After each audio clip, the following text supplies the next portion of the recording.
Jai Swaminarayan. Today we learn chapter 2, last spring of standard 12 in English.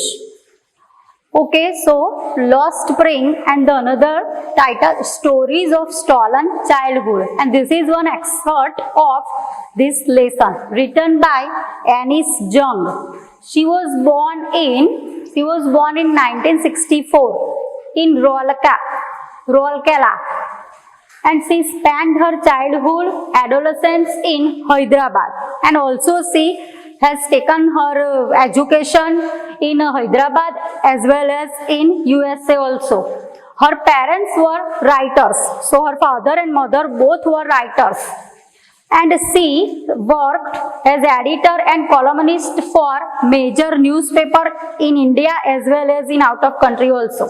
And the whole story that is excerpt from her book, ये उसकी book का एक part है जो हम यहाँ पे लर्न करने वाले हैं. Okay, now go ahead. This is about writer Anis Jung. Now what the story basis of, we just see by some highlighted things.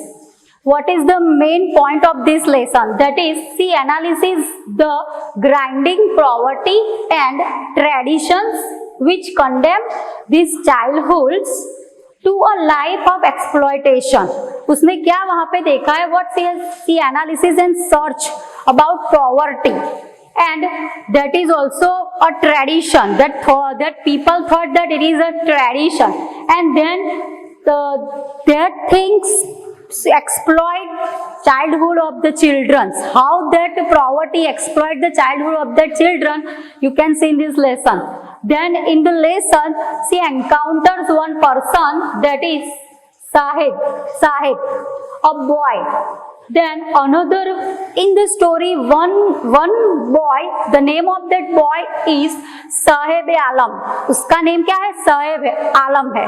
तो उसे ये भी नहीं पता कि उसका नेम का मीनिंग होता क्या है जनरल, फिर भी उसको ये नाम से बुलाया गया है. he didn't know its meaning, what it means. Sahib means, and he also one of the victim of this exploitation. ये यहाँ पे exploitation का एक बहुत ही ज्यादा विक्टिम हुआ बॉय है. Then another person, that is also another boy that is also victim of this exploitation. His name is Mukesh and he is from Firozabad. वो फिरोजाबाद का है. उसका ड्रीम है कि कोई मैकेनिकल लाइन का ड्रीम है उसका. Now in this lesson, writer found what she found, impoverished conditions. गरीब आय की जो कंडीशन होती है, गरीबी में रहते हैं और उसकी जो कंडीशंस होती है वो भी उन्होंने दिखाई है. प्लस उस कंडीशन को वो ट्रेडिशन में कन्वर्ट करते हैं विथ गिविंग सम एक्सक्यूजेस और explanation. Then how this condition denied an education and forced into hardships early in their life. Whose life? Children's life. We can say children's life. This situation denied an education. वो उनको education लेने नहीं देता है. और क्या होता है? Their parents force them for hardship. Why they force them? Because of survival. क्योंकि उनको survive भी करना होता है. That's why. And that things happened in early in their life. बहुत ही जल्दी चाइल्डहुड में हो जाता है उनकी लाइफ में ये सब.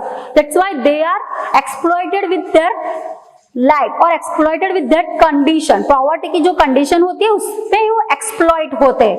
सो हम लेसन में देखेंगे आगे का जो राइटर जो कहना चाहते हैं इन स्टोरी में कि ये दोनों बॉय की स्टोरीज क्या है. We will learn in our lesson. In the first paragraph, sometimes I find a rupee in the garbage. The author want to start this lesson by giving this line that sometimes I find a rupee in the garbage. Why do you do this? I ask Sahib, whom I encounter every morning, scrounging for gold in the garbage dumps of my neighborhood. क्या होता है यहाँ पे? वो Sahib, name उनका साहिब है और यहाँ पे ऑथर ने क्या कहा है? वो उनको मिलते हैं कब? एवरी मॉर्निंग को। और क्या कर रहा होता है वो Saheb, scrounging for gold in the garbage. Garbage का जो डम्प्स होता है उसमें से सब, जहाँ पे कचरा कचरा रखा होता है जहाँ पे, वहाँ पे वो क्या फाइंड करने की कोशिश कर रहा है, गोल्ड। और वो कहाँ पे रहता है, नेबरहुड, यानी कि वो वहाँ पे उसके पास में ही रहता है ऑथर के। Saheb left his home long ago, set amidst the green fields of Dhaka. कहाँ पे चला गया वो, होम, अपना घर छोड़ के वो बहुत लॉन्ग एगो, बहुत समय पहले चला गया। एंड कहाँ पे सेट हो गया वो, green fields Dhaka. His home is not even a distance memory, कोई मेमोरी भी उसकी रही नहीं। There were many storms that swept away their fields and homes. His mother tells him that's why they left looking for gold in a big city where he now lives. उनकी mother उनको कहती रहती थी, बहुत क्या होता है, swept away, बहुत स्टॉर्म्स आए चले गए, क्योंकि उनकी मदर कहती रहती थी that's why they left, and कहाँ क्यों चले गए, looking for gold, big city में चले गए गोल्ड फाइंड करने के लिए। I have nothing else to do he mutters. क्या बोला उन्होंने कि मेरे पास उससे अलावा कुछ है नहीं जो मैं कुछ कर सकता हूँ। Looking away, go to school, I say glibly, in a glib manner, this is an adverb. Flow of glib manner, यानी कि ग्लिबली का मतलब क्या होता है यहाँ पे, flow of words lacking thought और अंडरस्टैंडिंग, कुछ समझा नहीं, कुछ नहीं। उन्होंने क्या कह दिया, गो टू स्कूल, कुछ नहीं है तुम्हारे लिए करने को तो तुम स्कूल जाओ। Realising immediately how hollow the active must sound, this is just hollow sound, it is not possible to it is not possible to follow the things, that's why it is like ये advice कैसी थी, like hollow sound. There is no school in my neighbourhood, when they build one I will go. क्या कहा, मेरे neighbourhood में तो, पड़ोस में तो कोई स्कूल है ही नहीं, वो बिल्ड करेंगे तो चला जाऊंगा। Like I if I start a school will you come, I ask. क्या बोला, जब मैं स्कूल स्टार्ट करूँ, राइटर ने कहा उनसे, तो उसने क्या कहा, half joking, yes he says, जैसे हंसते हुए बोल दिया कि मैं स्कूल स्टार्ट करूँ तो तुम आओगे। तो क्या कहा साहिब ने, yes he says, smiling broadly, बहुत अच्छे से स्माइल करते हुए। A few days later I see him running up to me, is your school ready. क्या होता है, फ्यू डेज लेटर, कुछ समय बाद। ये कब की बात है, पहले तो वो अभी क्या होता है, स्टोरी स्टार्ट होती है तो वो चला गया है वहाँ पे कोई बिग सिटी में गोल्ड फाइंड करने के लिए। लेकिन अभी जब वो वहाँ पे था, उसके नेबरहुड में नेबर था जब उसका, तब उनकी जो बीच में कन्वर्सेशन होती थी, ये भी यहाँ पे डिस्क्रिप्शन में दी गई है। Few days later I see him running up to me, वो बहुत दौड़ता हुआ उनके पास आता है और क्या पूछता है, इज़ योर स्कूल रेडी, आपका स्कूल रेडी हो गया, like that. Next paragraph, it takes longer to build a school, I say, embarrassed at having made a promise that was not meant. क्या बोला उन्होंने कि तो बहुत टाइम लेता है, like longer to take build, school बनाना बहुत टेकिंग टाइम, और वो बहुत ही एम्ब्रेस था, एम्ब्रेस होते हुए बोल दिया कि जैसे कि जिसका कोई मतलब नहीं, ऐसा प्रॉमिस दे दिया। But promise is like mine abound in every corner of his bleak world. उनने जो प्रॉमिस की थी वो तो क्या होता है, विदाउट उनकी जो कलरलेस लाइफ है, पेल लाइफ है, उसमें तो कहीं जाके होप होगी, या उनके जो बहुत ही पेललेस लाइफ है, एवरी कॉर्नर उनका तो बहुत, all life has like a bleak world, उसकी तो लाइफ पेल लाइफ है ना, विदाउट कलर, कोई कलर नहीं है। लेकिन जो प्रॉमिस इज लाइक माइंड, मैंने जो प्रॉमिस किया है वो भी एक ऐसा ही है, विदाउट जैसे कि colour. After months of knowing him I ask him his name, बहुत लुक पहले तो नहीं पूछा था, लेकिन बहुत टाइम बाद, आफ्टर मंथ्स हो गए, उसके बाद उसका नेम पूछ लिया। तो क्या नेम है उसका, Saheb Alam, he announces. He does not know what it means, उसको पता नहीं है कि इसका मीनिंग, इसका मीनिंग क्या होता है? If he new it's meaning, Lord of the universe, he would have a hard time believing it. भगवान ही जाने, लाइक गॉड नोज दैट, कब जब उसको उसका मीनिंग पता चल जाए तो वो बिलीव भी नहीं करेगा, like means it's hard to believe him. Unaware of what his name represents, he roams the streets with his friends and army of barefoot boys। बहुत सारे ग्रुप है आर्मी ऑफ barefoot boys, यानी कि सभी के पास शूज नहीं है, they are shoeless. Who appear like the morning birds and disappear at noon. Morning में आते हैं, अब जिस नून में डिसअपियर हो जाते हैं। Over the months I have come to recognise each of them. Month से ज़्यादा हो गया होगा उनको एक दूसरे को सभी को जानने के लिए। In next paragraph, why aren't you wearing chappals, I ask one. उनमें से किसी एक को तो पूछ लिया कि तुम चप्पल क्यों नहीं पहनते हो। My mother did not bring them down from the self, he answer simply, कि उनकी मदर है वो सेल्फ में से निकाल के देती ही नहीं है उनको। Even if she did he will throw them off acts another. अभी जो वो दे भी दे तो क्या होता है, he will throw them off, फेंक देते हैं, वो थ्रो कर देते हैं। Who is wearing shoes that do not match. क्या बोला उनमें से कुछ एक ने क्या बोला कि कौन पहनेगा शूज ऐसे कि जो मिसमैच है। Like when I comment on it he shuffles his feet and says nothing. उन्होंने कमेंट किया तो क्या होता है, ही सफल्स यानी कि उनके लेग्स को ड्रैग, फीट को ड्रैग करना। He shuffles his feet and says nothing, legs को ड्रैग किया लेकिन कुछ बोला नहीं। I want shoes, he says a third boy who has never own a pair all his life. उनके पास तो एक भी पैर है नहीं। उन्होंने क्या बोला, एक थर्ड बॉय है, उन्हें उसने बोला कि मुझे शूज चाहिए। Travelling across the country I have seen children walking barefoot in cities on village roads. It is not lack of money but a tradition to stay barefoot. Look, क्या होता है travelling across the country, country के across में travelling किया तो उन्होंने क्या देखा कि ऐसे चिल्ड्रन थे वहाँ पे, वो they are walking barefoot without shoes घूमते थे सिटीज़ में, विलेज रोड में। And the lack of money, कोई मनी का कोई प्रॉब्लम नहीं था, they don't have money, nothing like that. वो ट्रेडिशन, लाइक बैरफुट ही रहना, that is the tradition, is one explanation. एक ही एक्सप्लेनेशन था, जैसे कि ट्रेडिशन है सब बैरफुट रहने का। I wonder if this is only an excuse to explain away a perpetual state of poverty. ये एक एक्सक्यूज है, लाइक राइटर ने क्या सोचा, he wondered that this is only the reason, और we can say this is only the one excuse. और वो क्या एक्सप्लेन करने का एक्सक्यूज था, कंटिन्यूअस स्टेट, उनकी जो पॉवर्टी है, गरीबी है उनके बीच में, तो वो पॉवर्टी को, लाइक पॉवर्टी के जो स्टेट है continuously they are facing that state, उनको वो नहीं दिखा सकते। That's why they explain this excuse, writer thought this. Next paragraph, I remember a story, a man from Udupi, one of the city of Karnataka. ये कर्नाटका की एक सिटी है, उसका नाम है Udupi, now it is known उडुपू।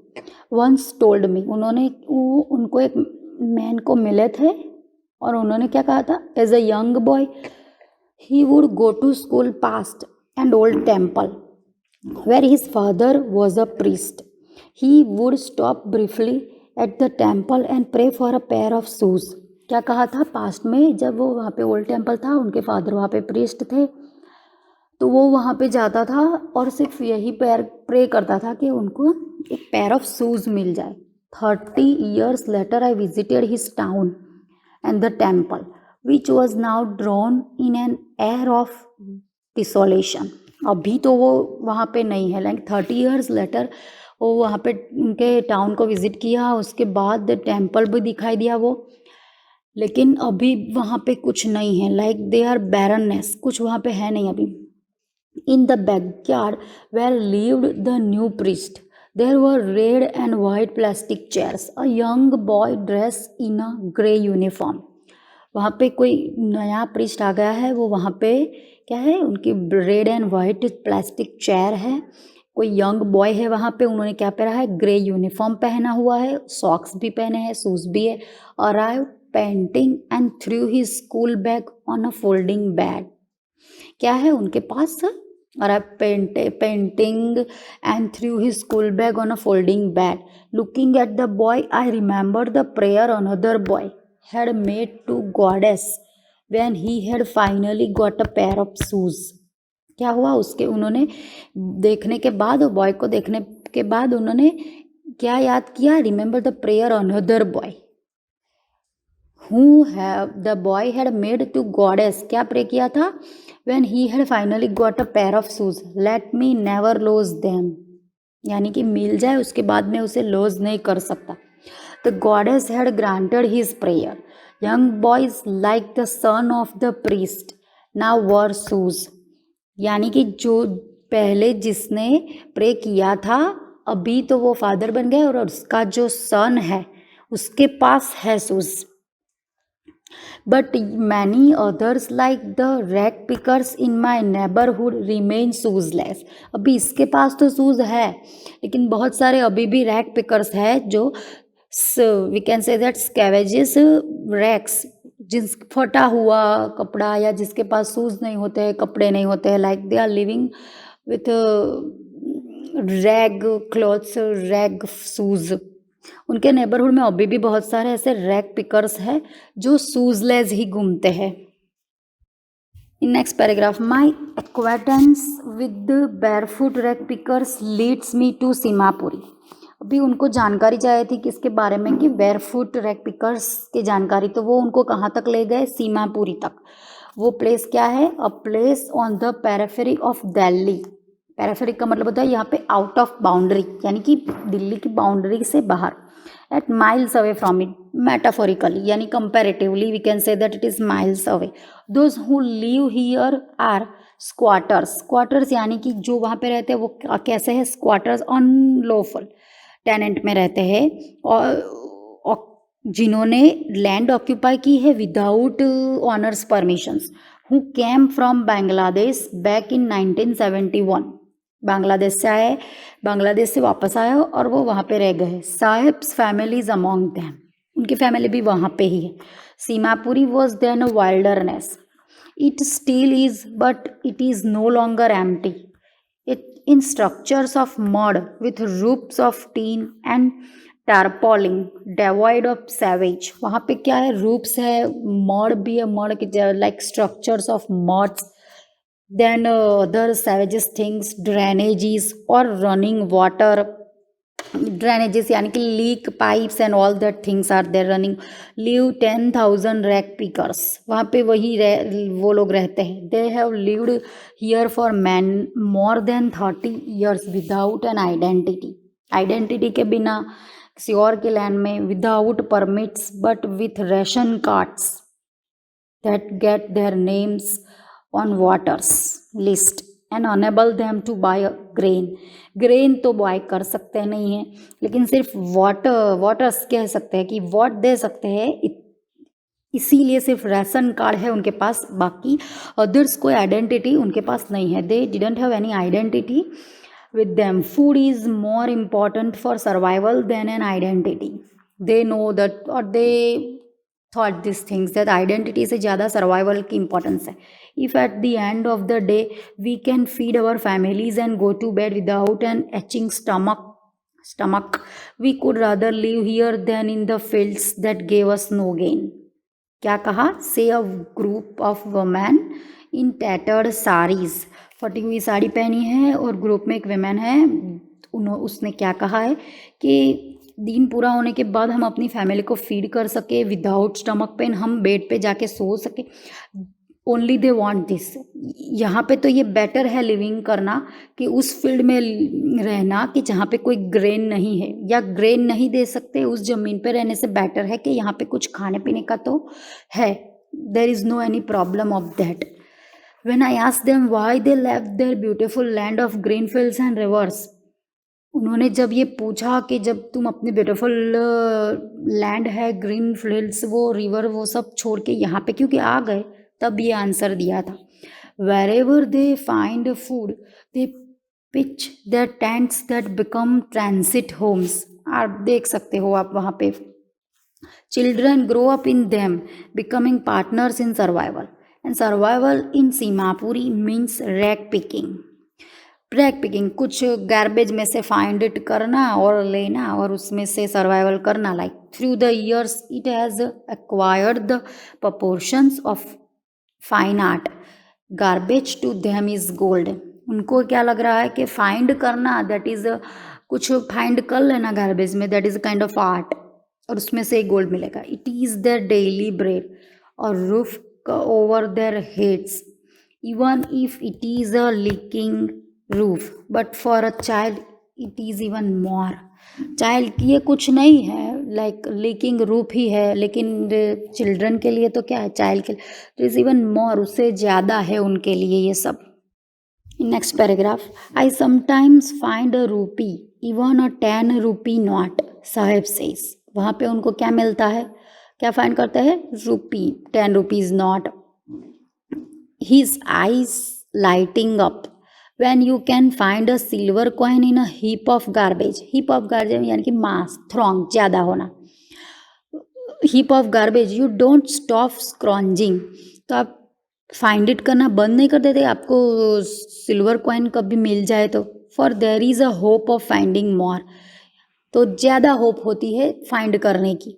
It seems that for children garbage has a meaning different from what it means to their parents.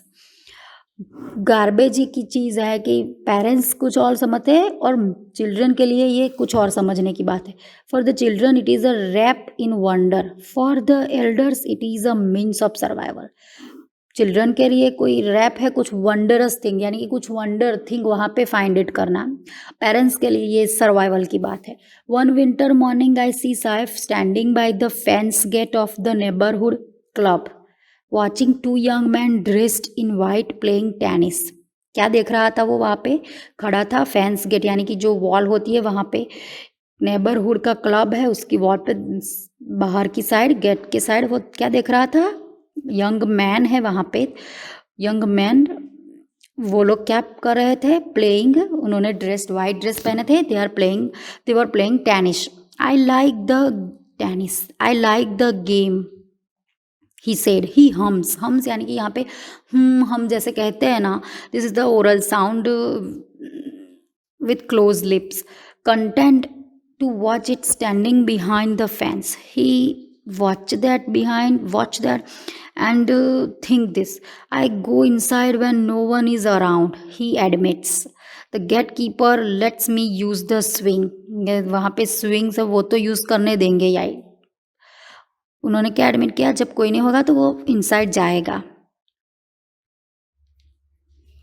Next paragraph, Sahib too is wearing tennis shoes that look strange over his discolored shirt and shorts. That is very mismatch of that dress. He was wearing that white. He was wearing the tennis shoes, which is very mismatch. Someone gave them to me. He says in the manner of an explanation. What he said, that someone gave me the fact that they are discarded shoes of some rich boy who perhaps refused to wear them because of a hole in one of them.